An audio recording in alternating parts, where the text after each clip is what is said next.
Chapter 90. Three Kings of Fengdu. Boom. This time, the little girl showed her great power, and a coffin board smashed corpse ground out, causing him to spray a mouthful of blood from his mouth. Ha ha ha. When the little girl saw this, she was first stunned, then she laughed, her expression incomparably pleased. The crowd was shocked.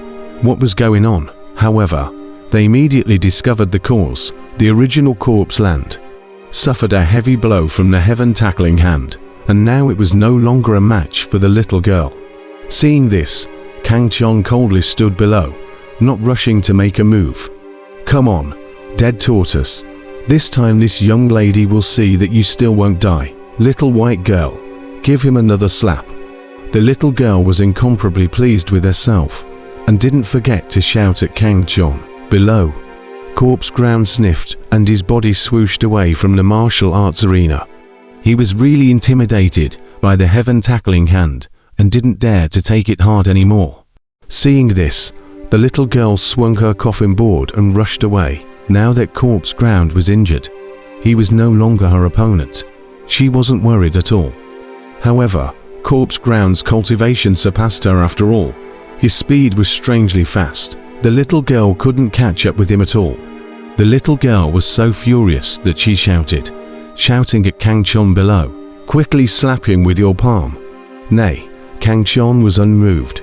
It wasn't that he spared corpse ground, but it was because corpse ground was now far away from the martial arts arena, and the distance between him and him was so great that it had exceeded the range of attack of the heavenly escapement, and there was nothing he could do about it. To know that, although the heaven-escaping hand is a heaven-defying masterpiece, but Kang Chon's current cultivation is not enough. The distance is too long, he core, and activate the heaven-escaping hand to attack the target. The little girl couldn't catch up with corpse land, and was so angry that she ran down and cursed. Kang Chon, little girl, you are too unreasonable. How dare you treat your savior like this? Kang Chon performed the heaven-tackling hand and grabbed the little girl. "1 hour, little white boy, you dare to take a shot at this young lady. Beware of this young lady telling her about your crush on Sister Flower." The little girl struggled in tackling heaven's hands and shouted. Kang Chon almost didn't die of anger when he heard this. This girl is full of nonsense. This has spread throughout the entire martial arts arena. Not far away, Flower Thinking Wrong's face was full of blush, low shattered. A murmur also came out from the crowd. So that's how it is. No wonder the heroine has been secretly protecting Kang Chon. They really do have a secret love affair. What do you know? I heard that the heroine fell in love at first sight with Kang Chon at the White Moon residence. What's so strange about that? One is a peerless beauty, and the other is a young handsome man. A perfect match. Listening to the comments coming from the crowd, Kang Chon's face was incomparably ugly. He was so angry that he shouted, "Dead girl, you're full of nonsense. Quickly go back to my closed door and think about it." Saying that, he waved his heaven-tackling hand and threw the little girl towards the tall building in the distance. Kang Chon had long since discovered the yellow-clothed old man, the blue-clothed old man, the old blacksmith, and the others in the tall building. "Wara, dead little white boy. Next time this young lady digs up your entire family's ancestral graves." The little girl shouted and cursed Kang Chon. Kang Chon's forehead broke out in cold sweat as he listened. Fortunately, he did not tell the little girl where he came from, or else this girl might really do the feat of digging his ancestral graves. After all, this girl didn't even let go of her own family's ancestral tomb. Dead girl still won't shut up. The Zhao family's face has been disgraced by you. On the high floor, the yellow-clothed old man grabbed the little girl and resealed her. The little girl was instantly imprisoned in her true essence, unable to fly with her sword. She glared angrily at the yellow-clothed old man and cursed. "Stinky old man, when this young lady breaks through the yuaning stage, she will definitely throw you into the pit." The yellow-clothed old man's face crawled with black lines as he sniffed. "Ha ha." The old blacksmith on the side gloated and laughed. "Stinky old man, what are you laughing at? You still owe me a big shovel. Quickly refine it for this young lady." Seeing this, the little girl became furious and glared at the old blacksmith. The old blacksmith immediately stopped laughing and was filled with embarrassment. His face reddened and he couldn't speak. The yellow-clothed old man and the blue-clothed old man on the side bitterly laughed and shook their heads. The crowd's eyes returned to the sky above the martial arts arena once again. The fierce battle between the god of war Zhao Wuji and Corpse Sky was still continuing. The battle between these two young supreme beings had already gone white hot. However, Zhao Wuji clearly had the upper hand. He was extremely calm from the beginning, and every punch carried unrivaled power.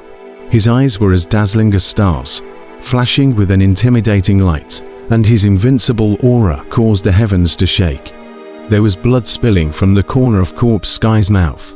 He was not lightly injured, and one of the wings of the immortal bird underneath his feet had broken and was wailing. Zhao Wuji was incomparably powerful. A god of war was a god of war, and his invincible might made people's hearts break. Even if Corpse Heaven and the immortal bird joined hands, they were still beaten by him without the ability to fight back. The crowd watched in excitement. This was the invincible god of war, young generation, who could fight with one of them. Do we really have to wait until Kang Chon breaks through the Jidan stage? Everyone was looking forward to it. Kang Chon was also filled with shock. This Corpse Sky's strength was not below Corpse Ground, and when he joined forces with the immortal bird, he was even stronger than Corpse Ground. But even so, he was beaten like this by Zhao Wuji. For the first time, he felt the strength of the god of war. This person would definitely be his most powerful opponent in the future.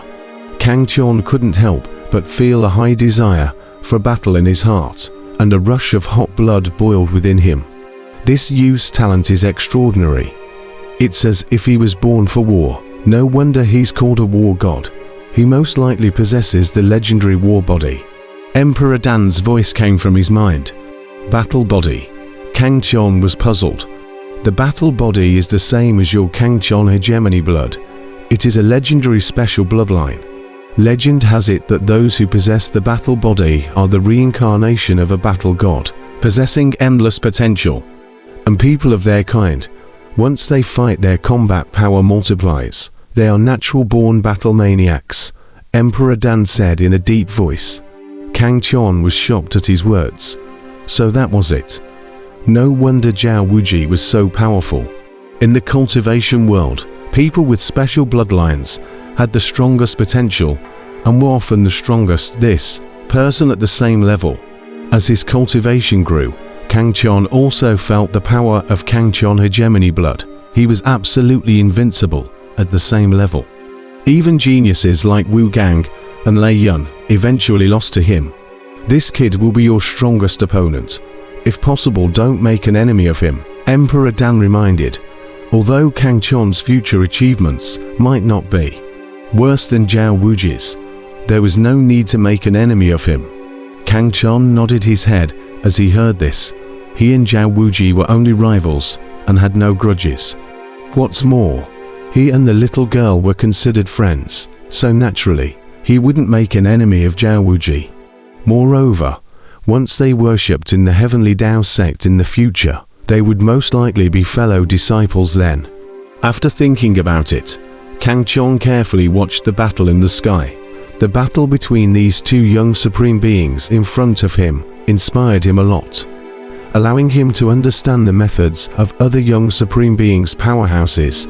He compared it to his own battle and benefited greatly in his heart. Soon, Zhao Wuji's divine might reappeared as he broke the other wing of the immortal bird with a punch, his invincible aura causing everyone to tremble. Corpse Heaven couldn't help but roar in anger, but he still couldn't resist the war god's might. The crowd was shocked. Corpse Sky had finally lost, and it was still a complete defeat, because Zhao Wuji had a light expression on his face since the beginning, and he couldn't be seen to be exerting his full strength. Your strength is indeed good, qualified to be ranked as one of the great Tang young generation supreme. Zhao Wuji stood proudly in the void, with his hands in the air, coldly looking at Corpse Sky, who was being held down by Corpse Ground on the opposite side. He acknowledged Corpse Sky's strength. This corpse-catching sect's young powerhouse had the qualifications to occupy one of the seats in the Great Tang's young generation. Corpse Heaven roared angrily and wanted to fight again, but Corpse Ground pressed him tightly and drank lowly. "Stop. Don't forget our mission." Corpse Sky sniffed and immediately curbed his anger, only that a look of unwillingness still flashed in his eyes.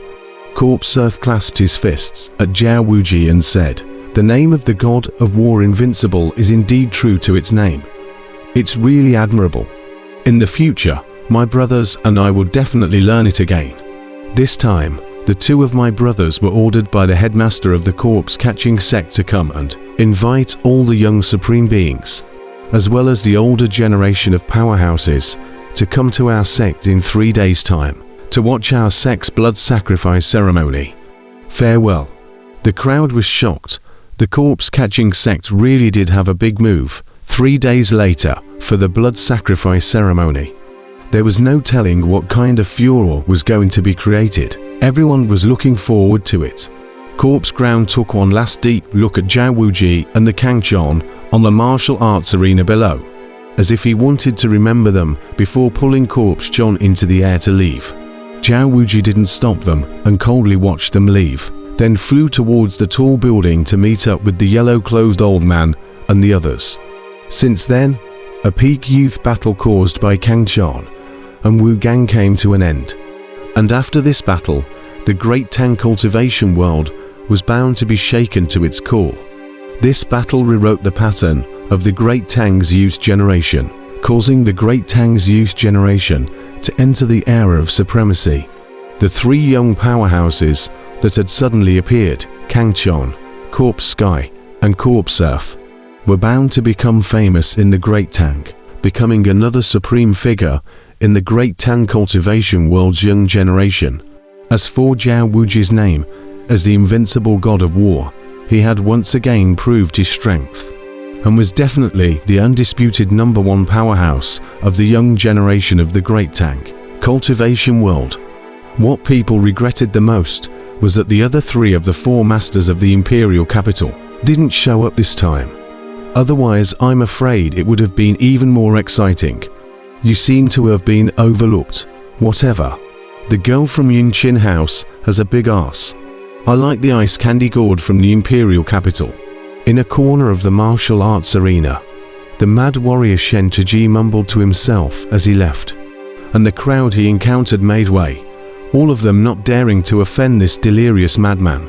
For this kind of irrational person, it was better to avoid them from afar.